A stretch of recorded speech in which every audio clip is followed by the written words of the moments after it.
ओम शांति।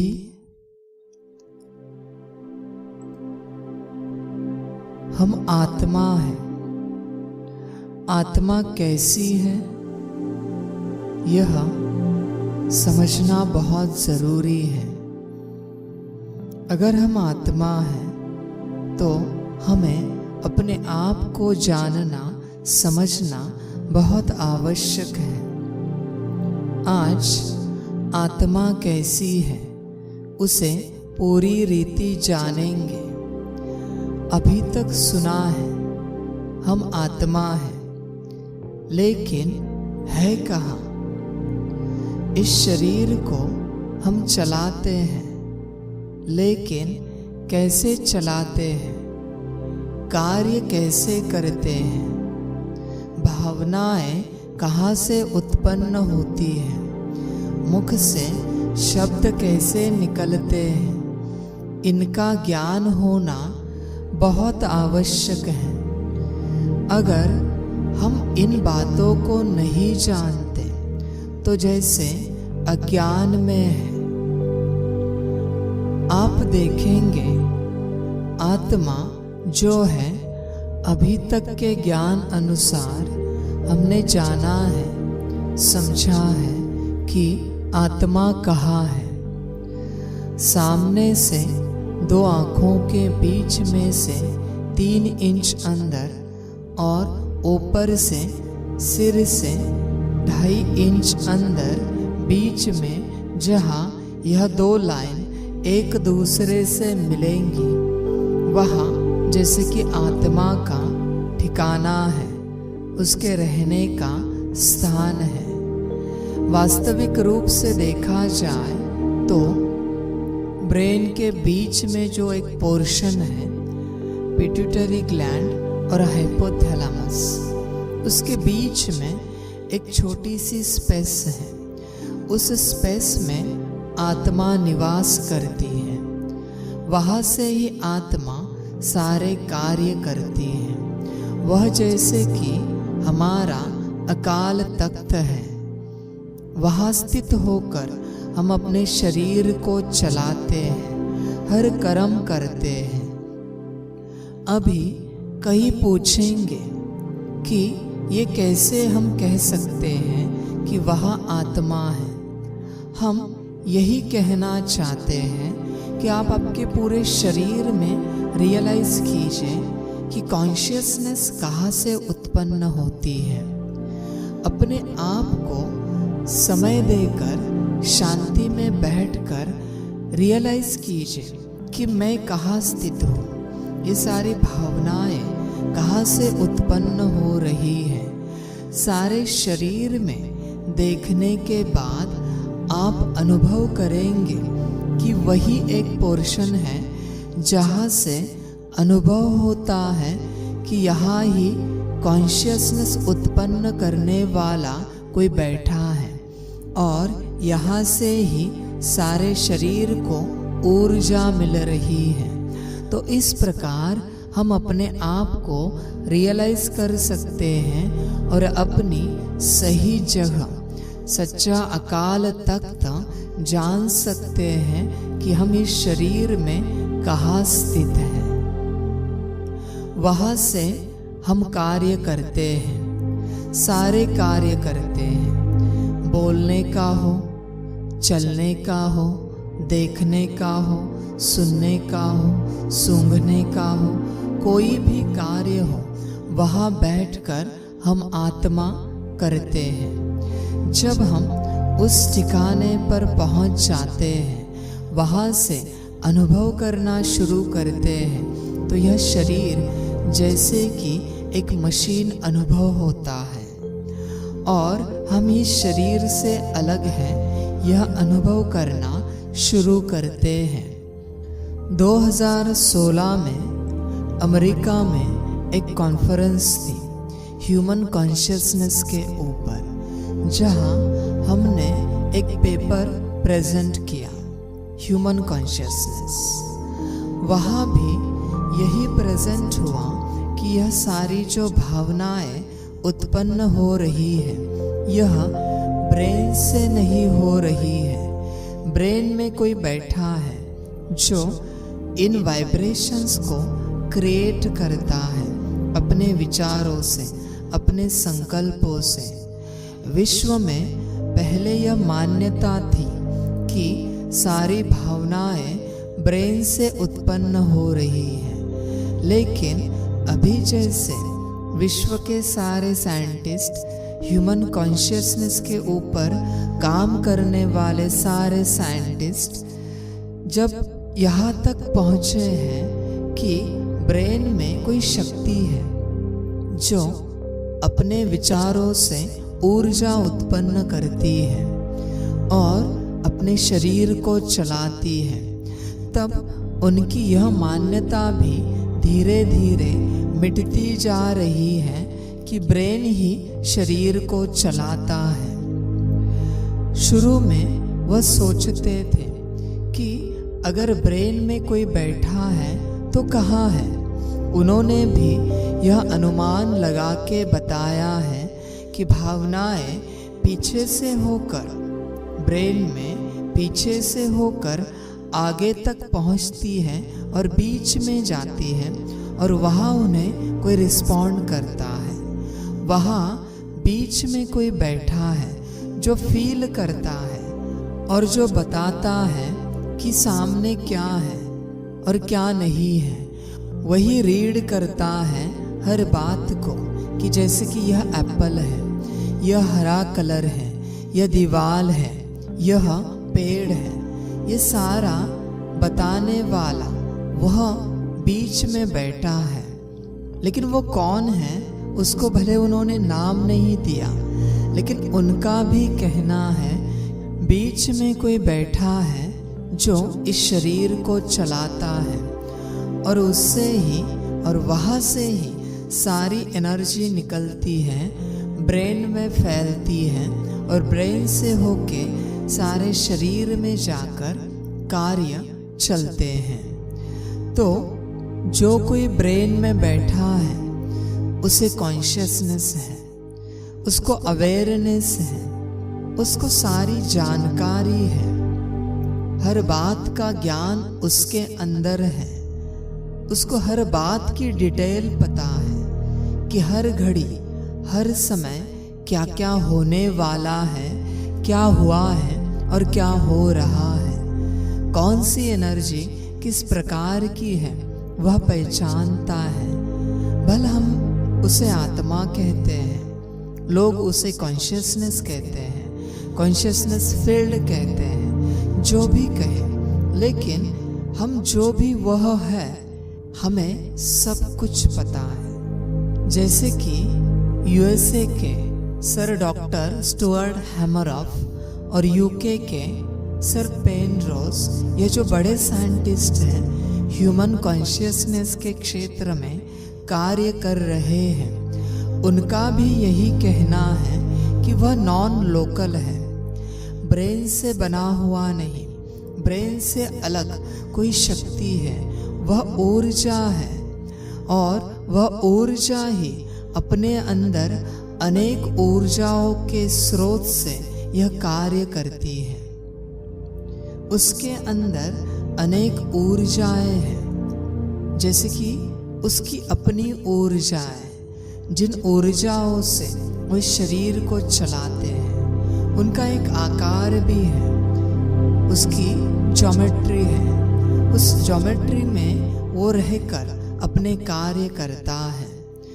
उसको वो space time geometry कहते हैं और उस ज्योमेट्री में अपने सारे जैसे कि पावर्स हैं, उन पावर्स को लेकर, शक्तियों को लेकर वह कार्य करती है। तो वह जो कॉन्शियसनेस एनर्जी है उसके अंदर सारे गुण और सारी शक्तियाँ हैं, उसके सारे मन हैं और इन सारी चीज़ों से वह कार्य करती है। दुनिया में आज बड़े बड़े साइंटिस्ट इस चीज़ के पीछे पड़े हैं कि वह शक्ति क्या है, इस शरीर को कैसे चलाती है। यह सारा खेल समझने के लिए वह जी तोड़कर प्रयास कर रहे हैं। इसके ऊपर बहुत पैसा खर्च किया जा रहा है। बहुत से लोग अपनी सेवाएं दे रहे हैं, अपने रिसर्च कर रहे हैं, क्योंकि उन्हें भी पता है कि जिस दिन हम इस चीज़ को जान जाएंगे कि यह क्या चीज़ है, यह एनर्जी क्या है, तो दुनिया की सारी कड़ियाँ अपने आप खुलना शुरू हो जाएंगी। तो अभी हम आत्मा के बारे में, कॉन्शियसनेस एनर्जी के बारे में बहुत गहराई से जानेंगे और समझेंगे। न सिर्फ जानेंगे और समझेंगे, बल्कि अनुभव भी करेंगे कि इस प्रकार से वह कार्य करती है या नहीं है, या सिर्फ सुनी सुनाई कही हुई बातें ही हम सुन रहे हैं। देखिए, कहने वाला कोई भी हो, लेकिन अगर हमें उस चीज़ का अनुभव नहीं होता तो वह ज्ञान असत्य होने की संभावना है। ऐसे नहीं कि 10 में से 9 को अनुभव हो रहा है, 7 को अनुभव हो रहा है और 1 या 3 को अनुभव नहीं हो रहा है तो वह असत्य है। नहीं, अगर किसी को भी उसका अनुभव नहीं हो रहा है तो जैसे कि वह असत्य है, तो हमें हर चीज़ का अनुभव बहुत ज़रूरी है। तो कोई भी बात कोई भी सुनाए, कितनी भी बड़ी बात हो, लेकिन अगर हम अनुभव नहीं करते तो जैसे कि अंधश्रद्धा है। तो आज भी हम जिन बातों को जानेंगे, समझेंगे, उनका अनुभव बहुत ज़रूरी है, और यह अनुभव ही हमें स्वयं की पहचान दिलाएगा, स्वयं का अस्तित्व समझ में लाएगा। तो देखिए, दुनिया भी कहती है, अध्यात्म हो या विज्ञान हो, दोनों भी कहते हैं कि आत्मा का एक रूप है। तो बड़ा सवाल यह उठता है कि फिर वह रूप कैसा है, उसका आकार कैसा है। तो इसी को जानने के लिए बाबा के ज्ञान में आने के बाद रिसर्च शुरू हुआ। बाबा भी कहते हैं कि आत्मा का रूप है। नाम, रूप, देश, काल के बिना कोई चीज़ नहीं होती। तो अगर उसका रूप है तो कैसा है, इसी को समझने के लिए जितना हो सके हमने प्रयास किया। पुराने ज़माने की जो किताबें हैं, उन किताबों में जैसे कि बड़े बड़े फिलोसोफर्स होके गए, पाइथागोरस हो, प्लेटो हो, सोक्रेटिस हो, ऐसे बड़े बड़े फिलोसोफर्स होके गए। अभी के भी बड़े बड़े साइंटिस्ट होके गए और फिलोसोफर्स होके गए। उन्होंने क्या कहा है आत्मा के बारे में कि आत्मा, कॉन्शियसनेस एनर्जी कैसी है, उनके विचार क्या है। बाबा हमेशा कहते हैं कि आटे में नमक मिसल ज्ञान कहीं न कहीं पड़ा हुआ है। जैसे कि 100 किलो आटे में 10 ग्राम नमक है, मना 100 किलो जो दुनियावी ज्ञान है उसमें 10 ग्राम ज्ञान बाबा का पड़ा हुआ है, सच्चाई का ज्ञान पड़ा हुआ है। लेकिन ढूंढना हमारा काम है। ऐसे नहीं कि सारे शास्त्र, सारी किताबें झूठी हैं, नहीं, हर किसी में हर बात की, सच्चाई की कुछ न कुछ लिंक है, हिंट है, पड़ी हुई है, बस हमें ढूंढना है। तो यही रिसर्च शुरू हुआ कि हर किताब में, हर शास्त्र में आत्मा के लिए क्या कहा है। तो फिर इन सारी बातों का, किताबों का जैसे रिसर्च शुरू हुआ। ज्ञान में आने के बाद बहुत सारे क्वेश्चंस थे मन में। जैसे कि बाबा कहते हैं कि आत्मा का रूप है, तो पहला क्वेश्चन था कैसा है। बाबा कहते हैं कि आत्मा के अंदर मन बुद्धि संस्कार है, आपके गुण और शक्तियां हैं। तो कहाँ है, कैसे है? तत्वों की ऊर्जाएं हैं, इस शरीर को प्रकृति को चलाने वाली ऊर्जाएं हैं, तो है कहाँ? बाबा यह भी कहते हैं कि आत्मा के अंदर 84 जन्मों का पार्ट नोंद है, रिकॉर्डेड है। कल्प पहले मक्खी जहाँ से उड़ी थी, अगले कल्प में भी वहीं से उड़ेगी। मना अगर सारा पार्ट रिकॉर्डेड है तो है कहाँ? बाबा हमेशा कहते हैं कि आपके पास आपकी गुण और शक्तियाँ हैं, मन बुद्धि संस्कार है, लेकिन आपको ऑर्डर करना नहीं आता। मना अगर ऑर्डर करना है तो ऑर्डर करने वाला और जिसको ऑर्डर करना है वह अलग है। तो ये दो अस्तित्व कौन है? जिसको ऑर्डर करना है और जो ऑर्डर करने वाला है, तो कहाँ है? तो ये सारे सवाल मन में थे। फिर इनके लिए ही रिसर्च जैसे शुरू हुआ, क्योंकि आपको अच्छे से पता है कि जो साइंस वाले लोग होते हैं उनके मन में बहुत क्वेश्चन होते हैं कि अगर पंखा घूम रहा है तो क्यों घूम रहा है, कहाँ से घूम रहा है? इलेक्ट्रिसिटी से घूम रहा है तो इलेक्ट्रिसिटी कैसे आती है, कहाँ से आती है? छोटी छोटी बातें हैं, लेकिन उनके सवाल बहुत होते हैं, क्यूरियोसिटी होती है कि ये कैसे हो रहा है। इसी प्रकार शरीर में कार्य कैसे चल रहे हैं, शब्द कैसे निकल रहे हैं, आंखों से कैसे देखा जा रहा है, भावनाएं कैसे उत्पन्न हो रही है। और बाबा कहते हैं कि सब कुछ आपके अंदर है, तो कहाँ है? ये सारे क्वेश्चन थे। तो जैसे कि इन सवालों के जवाब जब तक नहीं मिल रहे थे तो एक सेटिस्फैक्शन नहीं था। इन सभी को जानना एक क्यूरियोसिटी बन गई थी। तो दुनिया की अलग अलग किताबें, उनको ढूंढना और उनके अंदर आत्मा के बारे में क्या दिया गया है, इनको ढूंढना, जानना शुरू हुआ। साइंटिस्ट क्या कह रहे हैं आत्मा के बारे में, ये समझना शुरू हुआ। फिर मुरलियों में बाबा क्या कह रहा है आत्मा के बारे में, कि आत्मा कैसी है और आत्मा के अंदर क्या क्या है, बाबा के महावाक्य क्या है, इनका रिसर्च शुरू हुआ।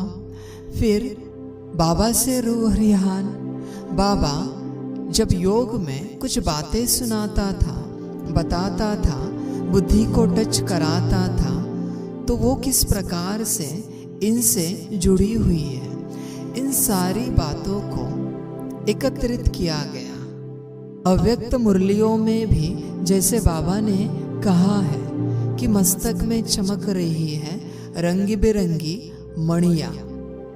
अभी यह मणियाँ और रंगी बिरंगी शब्द बाबा ने किस चीज़ के लिए यूज़ किया है? हमारे अंदर अष्ट शक्तियाँ हैं, हम राज दरबार लगाते हैं गुणों और शक्तियों का। मन बुद्धि को, संस्कारों को पूछते हैं कैसे हो, सारा कार्य ठीक से चल रहा है। तो ये सारी बातें, और बाबा कहता है कि आत्मा सितारे मिसल है। शुरू में बाबा ने कहा कि आत्मा अंगुष्ठे मिसल है, फिर बाबा ने कहा आत्मा बिंदी है, फिर बाबा कहते हैं कि आत्मा सितारे मिसल है। बाबा ने बहुत बारी कहा है कि गुह्य ज्ञान अंत में निकलेगा, अंत में आएगा, अभी मैं नहीं बताऊंगा। तो ऐसी कौन सी गुह्यता ज्ञान की छिपी हुई है, बची हुई है, जो बाबा ने अभी तक नहीं खोली है? बाबा खुद कहता है कि गुह्य गुह्य राज अंत में खुलेंगे, अभी नहीं बताऊंगा। तो ये सारी ज्ञान की बातें क्या है, तो आत्मा कैसी है, ये सारी बातें समझना बहुत ज़रूरी है, जानना ज़रूरी है, ताकि हम अपने आप को जान सकें। तो इसी के लिए सारा प्रयास शुरू हुआ। जो विज्ञान कह रहा है कि उसका एक स्ट्रक्चर है, उसकी एक स्पेस टाइम ज्योमेट्री है और उस ज्योमेट्री से ही वह कार्य करती है, तो वह कैसी है? जैसे कि शुरू में ऋषि कणाद जी ने कहा था कि एटम फाइनल है, अनडिवाइडेड है, उसको विभाजित नहीं कर सकते, उसको तोड़ नहीं सकते।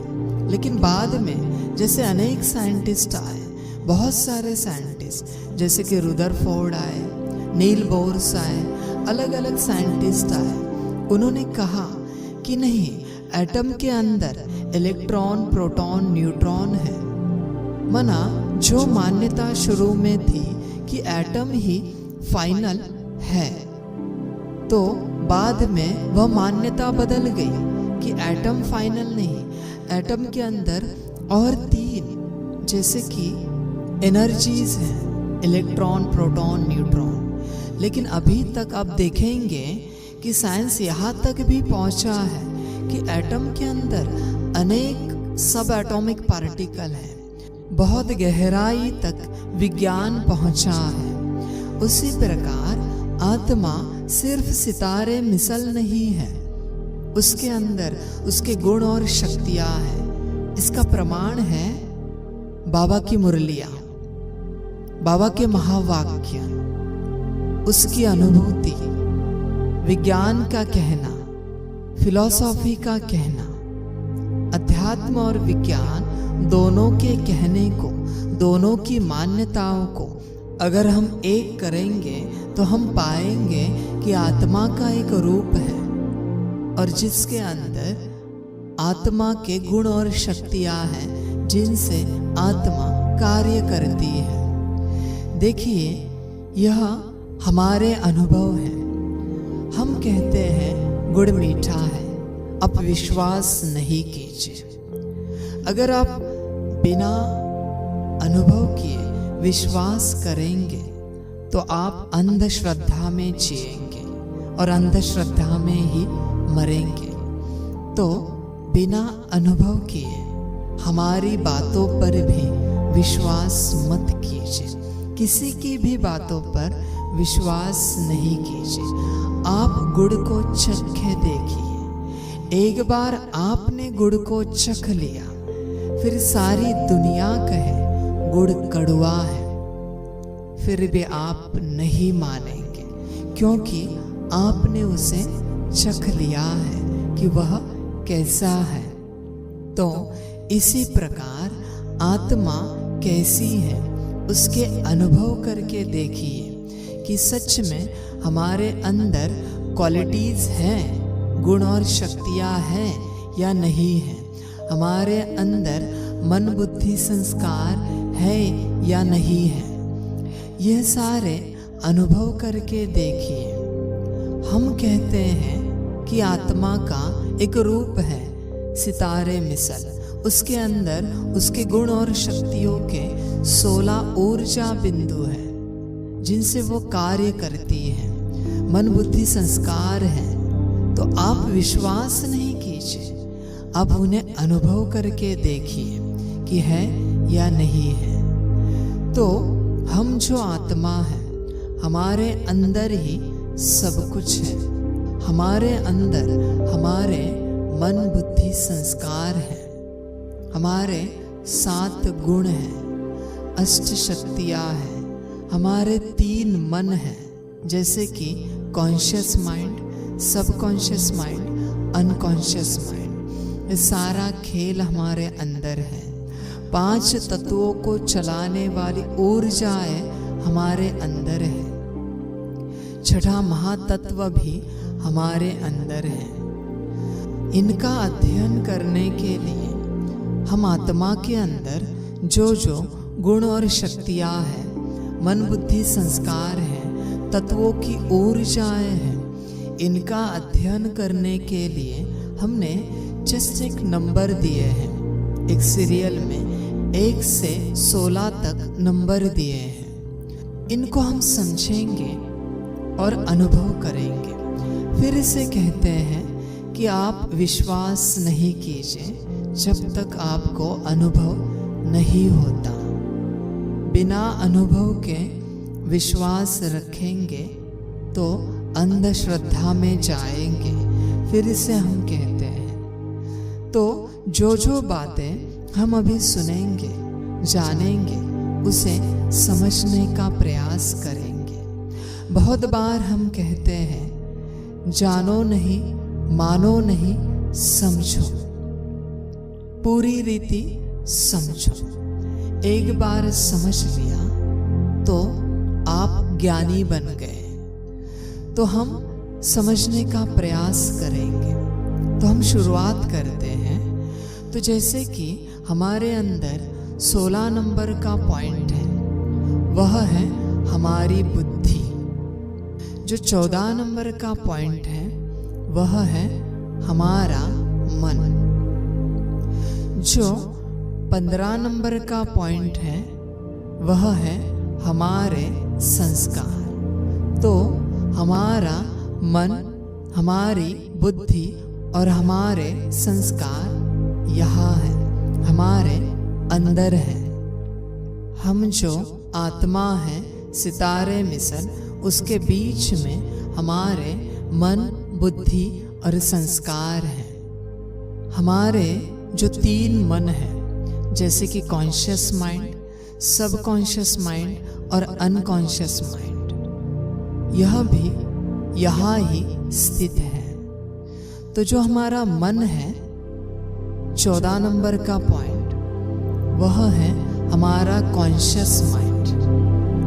जो हमारी बुद्धि है, 16 नंबर का पॉइंट, वह है हमारा सबकॉन्शियस माइंड। और जो हमारे संस्कार है, 15 नंबर का पॉइंट, वह है हमारा अनकॉन्शियस माइंड। यह हमारे 3 मन हैं जिनके द्वारा हम सारे कार्य करते हैं। आज दुनिया में माइंड की ट्रेनिंग दी जाती है। मन को ट्रेन करने की ट्रेनिंग दी जाती है, कॉन्शियस, सबकॉन्शियस, अनकॉन्शियस माइंड की। लेकिन अगर वह माइंड कहाँ है यही पता नहीं, तो ट्रेनिंग कैसे देंगे और किसको देंगे? मन को देनी है, सबकॉन्शियस माइंड को ट्रेन करना है, एक्टिवेट करना है, अनकॉन्शियस माइंड को क्लीन करना है, कॉन्शियस माइंड को स्टेबल करना है। लेकिन जब तक यह कहाँ है यही पता नहीं, तो सिखाएंगे कैसे और किसको? तो इस सारे ज्ञान से हम जान जाएंगे कि हमारे मन कहाँ है, और आगे चलकर यह भी समझेंगे कि उनको ट्रेन कैसे करना है, उनको संस्कारित कैसे करना है, उनको डिवाइन कैसे बनाना है। आगे चलकर हम सीखेंगे। तो यह हमारे 3 मन है। देखिए, हमारे अंदर हमारे 7 गुण भी है, हमारे अंदर ही है। बाबा हमेशा कहते हैं, आपके अंदर ही आपकी शक्तियाँ हैं, आपके गुण हैं। लेकिन ऑर्डर करना नहीं आता। ऑर्डर तभी कर पाएंगे जब हमें पता हो कि वह कहाँ है। अगर पता ही नहीं कि वह कहाँ है, तो ऑर्डर कैसे करेंगे और किसको करेंगे? तो आज जानेंगे कि हमारे 7 गुण, अष्ट शक्तियाँ कहाँ है। तो जैसे कि हमारा जो 16 नंबर का पॉइंट है, जो कि हमारी बुद्धि है, उसी में ज्ञान की ऊर्जा है, वही ज्ञान यह गुण है। जो 10 नंबर का पॉइंट है, वह है हमारी शांति की ऊर्जा का पॉइंट। वहाँ ही हमारा शांति यह गुण है। जो 11 नंबर का पॉइंट है वह है हमारी पवित्रता। जो 1 नंबर का पॉइंट है वह है हमारा सुख। जो 2 नंबर का पॉइंट है वह है हमारा स्नेह, प्रेम। जो 12 नंबर का पॉइंट है वह है हमारी शक्ति। और हमारे अंदर ही जो 13 नंबर का पॉइंट है वह है आनंद। यह है हमारे 7 गुण। इन्हीं से हमारे गुण प्रदर्शित होते हैं। इसी प्रकार हमारे अंदर अष्ट शक्तियाँ भी हैं। इन्हें भी हम समझेंगे और जानेंगे। जो 9 नंबर का पॉइंट है वह है हमारी सहन शक्ति। जो 15 नंबर का पॉइंट है जो कि हमारे संस्कार है, हमारा अनकॉन्शियस माइंड है, उसी में हमारी समाने की शक्ति समाई हुई है। जो 7 नंबर का पॉइंट है वह है हमारी परखने की शक्ति। जो 6 नंबर का पॉइंट है वह है हमारी सामना करने की ऊर्जा, सामना करने की शक्ति। जो 14 नंबर का पॉइंट है जो कि हमारा मन है, जो हमारा कॉन्शियस माइंड है, उसी में विस्तार को संकीर्ण करने की शक्ति है। जो 8 नंबर का पॉइंट है वह है हमारी सहयोग शक्ति। जो 13 नंबर का पॉइंट है जो कि हमारी आनंद की ऊर्जा है, वही है हमारी समेटने की शक्ति। और जो 16 नंबर का पॉइंट है जो कि हमारी बुद्धि है, जो सबकॉन्शियस माइंड है, जिसमें ज्ञान है, उसी में निर्णय शक्ति है। और यही हमारी निर्णय शक्ति है। तो यह अष्ट शक्तियाँ हमारे अंदर ही है। इसी प्रकार और 3 दिव्य गुणों के पॉइंट हैं, दिव्य ऊर्जा है, दिव्य शक्तियाँ है। जैसे कि 3 नंबर का जो पॉइंट है वह है दृढ़ता। 4 नंबर का जो पॉइंट है, जो ऊर्जा है, वह है नम्रता। और जो 5 नंबर का पॉइंट है, ऊर्जा है हमारे अंदर, वह है अंतर्मुखता। इस प्रकार यह सब कुछ हमारे अंदर ही है और इन्हीं से हमारा कार्य चलता है। हम फिर से कहते हैं कि गुड़ मीठा है, आप विश्वास नहीं कीजिए। हम कहते हैं यहाँ गुण और शक्तियाँ हैं, यहाँ मन बुद्धि संस्कार है, आप विश्वास नहीं कीजिए, आप अनुभव करके देखिए, क्योंकि अनुभव ही ज्ञान है। बाकी सारी सुनी सुनाई कही हुई किताबों की बातें हैं। अनुभव ही ज्ञान है। जिस ज्ञान का आपने अनुभव किया है, जिन वाक्यों का, महावाक्यों का आपने अनुभव किया है, वही आपका ज्ञान है। बाकी सारी किताबों की बातें हैं। तो जो हमने कहा कि आत्मा के अंदर ये सारी बातें हैं, ये सारे गुण और शक्तियाँ हैं, आप अनुभव करके देखिए। हम आत्मा के अंदर इस शरीर को चलाने वाली ऊर्जाएं भी हैं। 5 तत्वों को चलाने के लिए 5 तत्वों की अलग अलग ऊर्जाएं होती हैं। हमारा शरीर 5 तत्वों से बना हुआ है। सबको पता है 5 तत्व, जैसे कि आकाश तत्व, वायु तत्व, अग्नि तत्व, जल तत्व और पृथ्वी तत्व। इन तत्वों से हमारा शरीर बना है और इन तत्वों की ऊर्जाएं हैं और इन ऊर्जाओं से शरीर चलता है। तो हम आत्मा के अंदर ही इन तत्वों की ऊर्जाएं हैं और हम आत्मा से ही यह ऊर्जाएं शरीर में प्रवाहित होकर शरीर चलता है। 5 तत्व चलते रहते हैं। तो यह 5 तत्वों की ऊर्जा हमारे अंदर ही है। यह भी हम जानेंगे और समझेंगे। जैसे कि आकाश तत्व है, हमारे शरीर में आकाश तत्व है, उसको चलाने के लिए ऊर्जा हमारे अंदर जो 10 नंबर का पॉइंट है, शांति का पॉइंट है, उसमें आकाश तत्व की ऊर्जा है।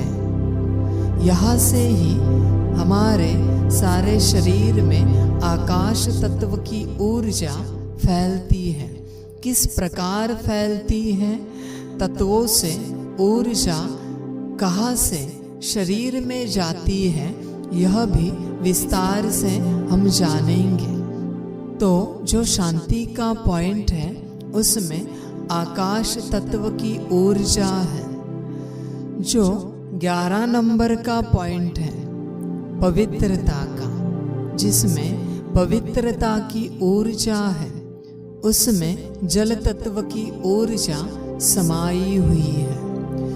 जो 1 नंबर का पॉइंट है सुख का, उसमें अग्नि तत्व की ऊर्जा समाई हुई है। जो 2 नंबर का पॉइंट है प्रेम का, उसमें वायु तत्व की ऊर्जा समाई हुई है। जो 12 नंबर का पॉइंट है जिसमें शक्ति की ऊर्जा है, उसमें पृथ्वी तत्व की ऊर्जा समाई हुई है। और देखिए सबसे बड़ी बात कि इन 5 तत्वों का निर्माण 6ठे महातत्व से हुआ है, जिसे ब्रह्म तत्व कहा जाता है।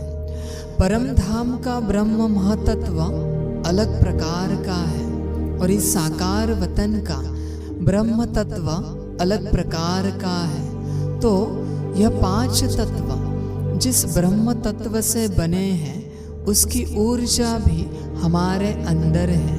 वह हमारा जो बुद्धि का पॉइंट है, जो सबकॉन्शियस माइंड है, उसी में छिपी हुई है। वहाँ से ही 6ठे महातत्व की ऊर्जा सारे शरीर में और प्रकृति में फैलती रहती है। देखिए यह शरीर 5 तत्व से बना हुआ है और 5 तत्व ही शरीर को चलाते हैं और इनकी ऊर्जा हम आत्मा से इस शरीर को मिलती है। उसके प्रमाण और प्रयोग हम आपको बताएंगे। आप खुद अनुभव करने का प्रयास कीजिए। इन सभी के साथ हमारे शरीर में 7 चक्र भी हैं और 7 चक्रों का कनेक्शन हम आत्मा के अंदर ही है। हमारा शरीर 7 चक्रों से चलता है और 7 चक्रों को ऊर्जा भी हम आत्मा के अंदर से ही प्रवाहित होती है। जैसे कि हमारे मूलाधार चक्र को ऊर्जा हम आत्मा में जो शक्ति का 12 नंबर का पॉइंट है उससे मिलती है। उसका कनेक्शन मूलाधार चक्र से है।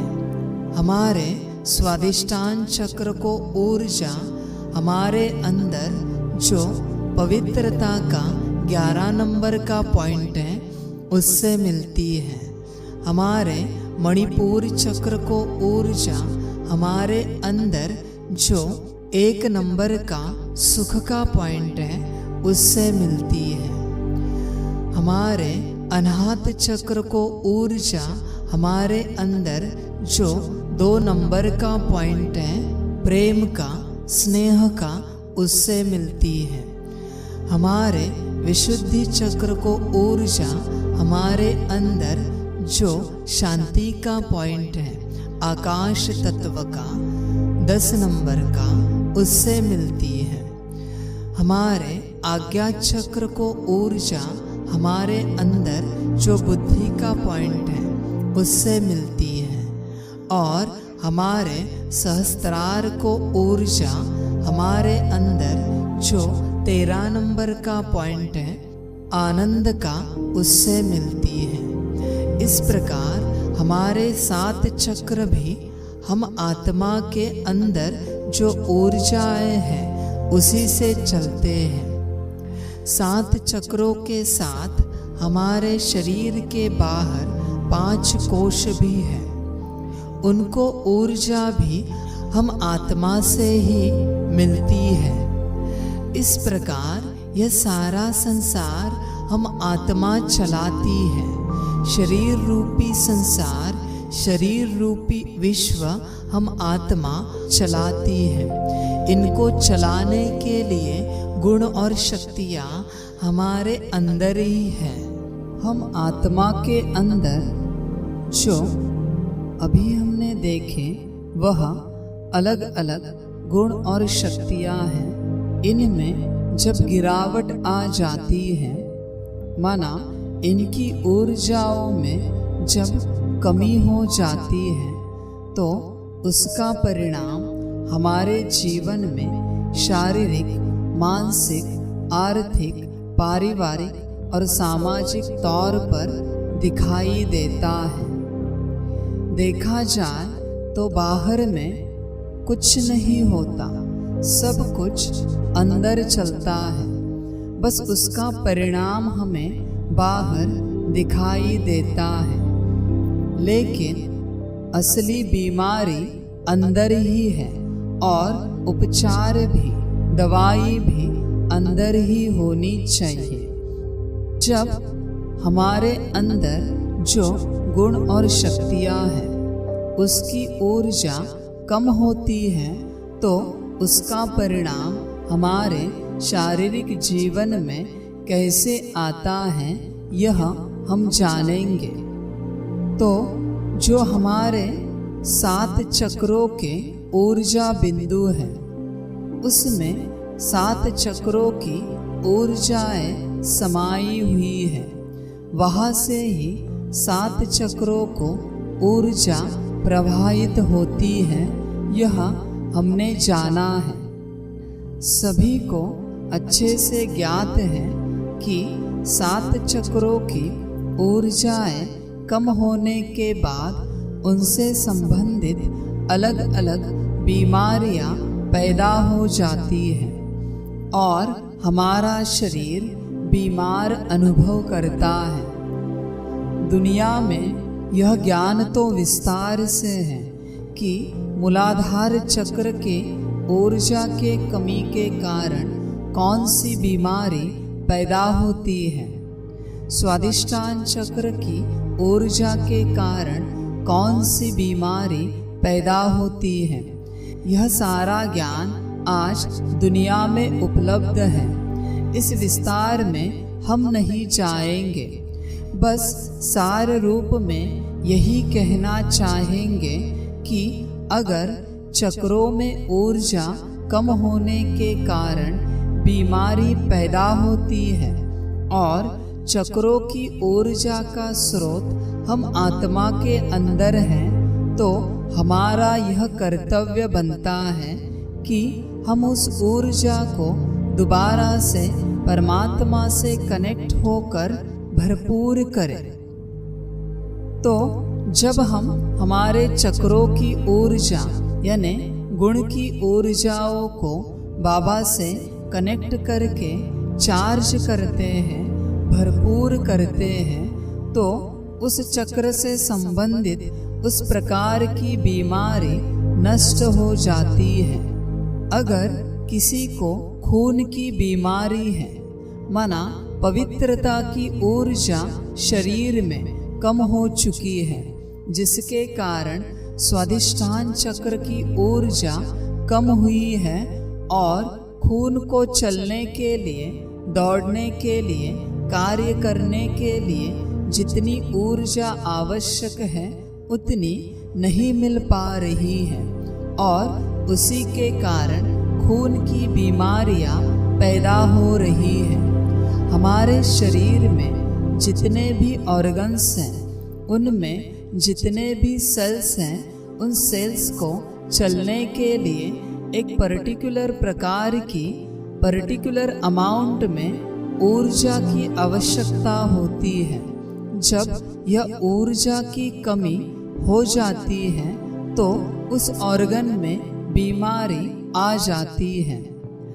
इसी प्रकार जब हमारे अंदर सुख की ऊर्जा कम हो जाती है तो उससे अग्नि तत्व कमजोर होकर मणिपुर चक्र कमजोर हो जाता है और उससे संबंधित बीमारियां पैदा हो जाती हैं। जब वायु तत्व की प्रेम की ऊर्जा कम हो जाती है तो उससे संबंधित अनाहत चक्र, हार्ट चक्र कमजोर होकर उसकी बीमारियां शरीर में आना शुरू हो जाता है।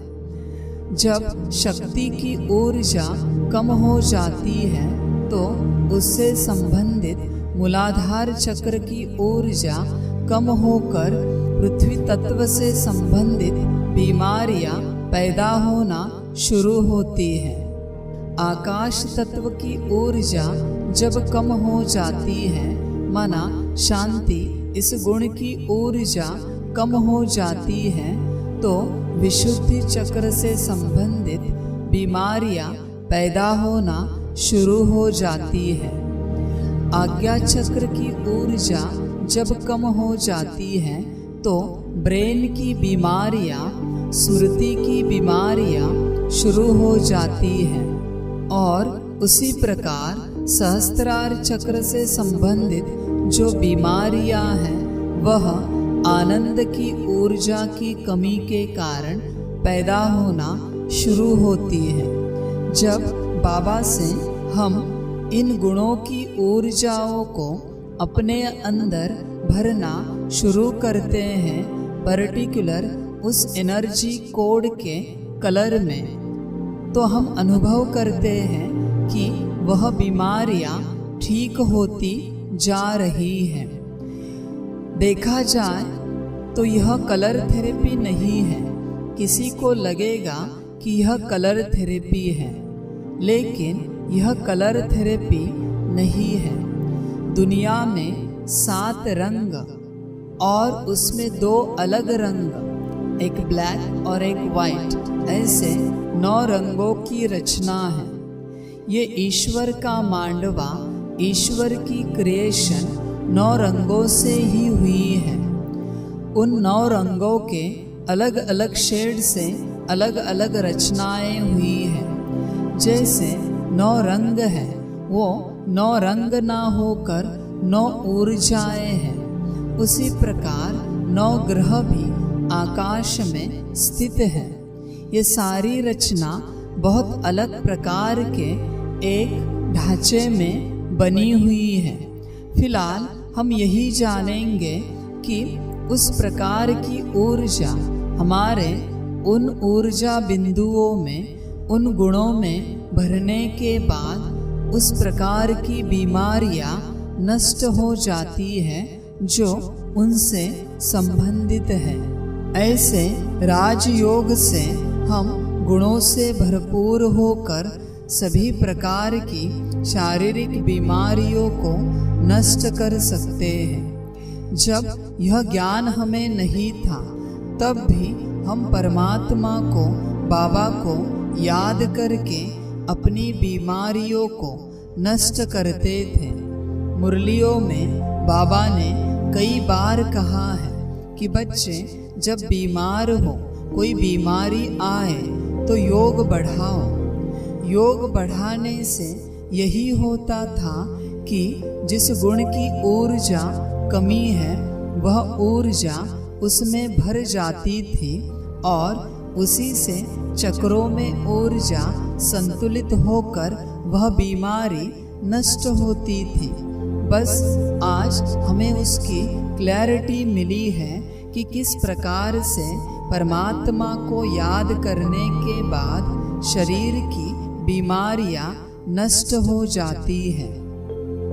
इसी प्रकार मानसिक बीमारियां हैं। जब हमें किसी प्रकार का मानसिक तनाव उत्पन्न होता है, माना हमारे मन में ऊर्जा की कमी है। हमारे 3 मन हैं जो हमने जाने हैं, समझे हैं। जब इन 3 मनों में ऊर्जा की कमी होती है तो उस ऊर्जा की कमी के कारण हमारा मन उसी प्रकार के विचार कर पाता है जितनी ऊर्जा उसके पास है। और ऐसे विचार उत्पन्न होने के बाद उन विचारों से जो वाइब्रेशंस निकलते हैं वह हमारे शरीर में अनईजीनेस पैदा करते हैं। माना सेल्स को, ऑर्गन्स को जितनी ऊर्जा पहुंचनी चाहिए उतनी नहीं पहुंच पाती। जैसे कि जब हमारा मन नेगेटिव विचार शुरू करता है तो उसी प्रकार के वाइब्रेशन, एनर्जी हमारे में से हमारे चक्रों में भरकर उससे शरीर में फैलती है और शरीर के सेल्स को जितनी ऊर्जा चाहिए उतनी नहीं मिल पाती, बल्कि नेगेटिव ऊर्जा उनमें भरती रहती है, जिसके कारण सेल्स बीमार होती है और सेल्स अपना काम ठीक से नहीं कर पाती और उसका परिणाम हम शरीर में स्ट्रेस फील करना शुरू करते हैं, मन में स्ट्रेस फील करना शुरू करते हैं। तो जब हम परमात्मा से हमारे मन, बुद्धि, संस्कार, यह जो 3 मन है, इनको कनेक्ट करके उस पर्टिकुलर एनर्जी कोड में, कलर कोड में चार्ज करना शुरू करते हैं तो हम अनुभव करते हैं कि वहाँ की यानी मन, बुद्धि, संस्कारों की ऊर्जाएं बढ़कर हम एक पॉजिटिविटी का, एक स्ट्रेस फ्री लाइफ का अनुभव करना शुरू करते हैं। हम कितना भी कहें कि स्ट्रेस बाहर से आता है, लेकिन हम यही कहना चाहेंगे कि स्ट्रेस हमेशा अंदर ऊर्जा की कमी के कारण पैदा होता है। तो राजयोग से हम स्ट्रेस फ्री लाइफ भी जी सकते हैं। बाहर कुछ भी हो जाए, लेकिन मन के पास पर्याप्त ऊर्जा होने के कारण हमारा मन नेगेटिविटी में कभी नहीं जाएगा, बल्कि हमेशा सकारात्मक दृष्टिकोण में ही चलता रहेगा। इसी प्रकार आर्थिक समस्या भी, उसका कारण भी हमारे अंदर ही है। अगर हम जानेंगे तो हमारे आर्थिक की स्थिति ठीक रहने के लिए हमारे मूलाधार की ऊर्जा कार्य करती है। जब मूलाधार की ऊर्जा कम हो जाती है तो हमारे जीवन में आर्थिक समस्या आना शुरू होता है। इसके साथ और 2 ऊर्जाएं हैं, जैसे कि आज्ञा चक्र है, बुद्धि की ऊर्जा है, निर्णय शक्ति की ऊर्जा, ज्ञान की ऊर्जा और पवित्रता की ऊर्जा है। यह 2 ऊर्जा जब भरपूर होती है तो हमें जीवन में धन की कमी कभी महसूस नहीं होती। धन आना शुरू होता है। वास्तविक रूप से देखा जाए तो गाड़ी, मकान, सोना, चांदी, पैसा यह धन नहीं है, यह धन के रूप है। धन एक ऊर्जा है। जब तक धन की ऊर्जा हमारे अंदर पर्याप्त नहीं है, तब तक हमारे जीवन में यह धन के रूप नहीं आ सकते और हमारा जीवन धन से सुखी संपन्न नहीं बन सकता। तो देखिए, जब हम मूलाधार की ऊर्जा को बाबा से, परमात्मा से, मन शक्ति की ऊर्जा को कनेक्ट करके चार्ज करना शुरू करते हैं, भरना शुरू करते हैं, तो हम अनुभव करते हैं कि हमारे जीवन में धन बढ़ता जा रहा है। इसके साथ हमें बुद्धि की ऊर्जा, ज्ञान की ऊर्जा को भरपूर करना पड़ेगा, क्योंकि मूलाधार की ऊर्जा बढ़ाने के बाद धन तो आया, लेकिन उस धन को कहाँ लगाना है, यह ज्ञान होना बहुत ज़रूरी है। निर्णय शक्ति, समय पर काम करना बहुत ज़रूरी है।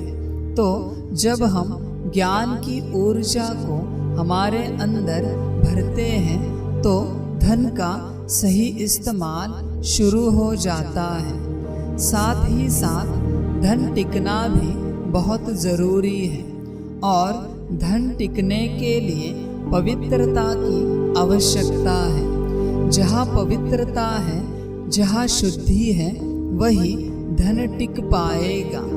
इसलिए 11 नंबर की जो पवित्रता की ऊर्जा है, उसको भरपूर करना ज़रूरी है। जब हम उसे भरपूर करते हैं तो धन हमारे जीवन में टिकना शुरू हो जाता है। इस प्रकार शक्ति की, ज्ञान की और पवित्रता की ऊर्जा को भरपूर करके हमारे जीवन में हम धन की कमी को दूर कर सकते हैं।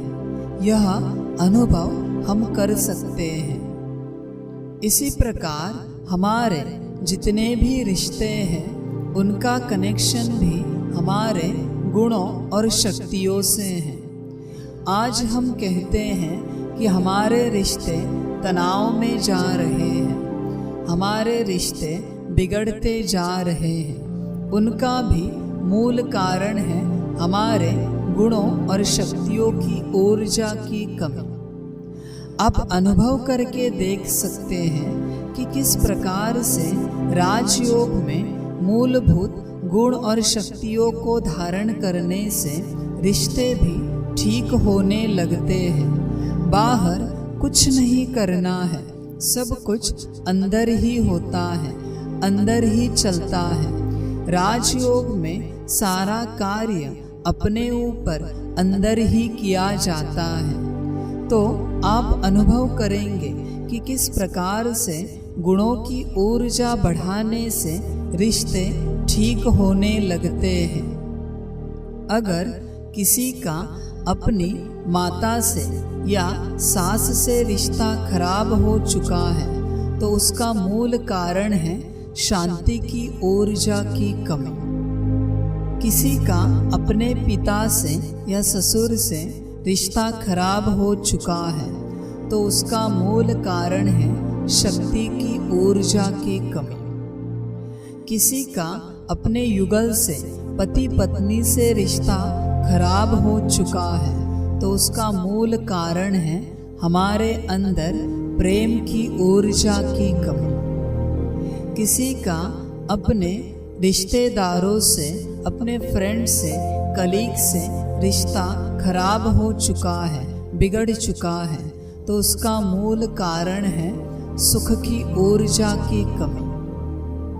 किसी का अपने गुरु से रिश्ता बिगड़ चुका है, खराब हो चुका है तो उसका मूल कारण है पवित्रता की ऊर्जा की कमी।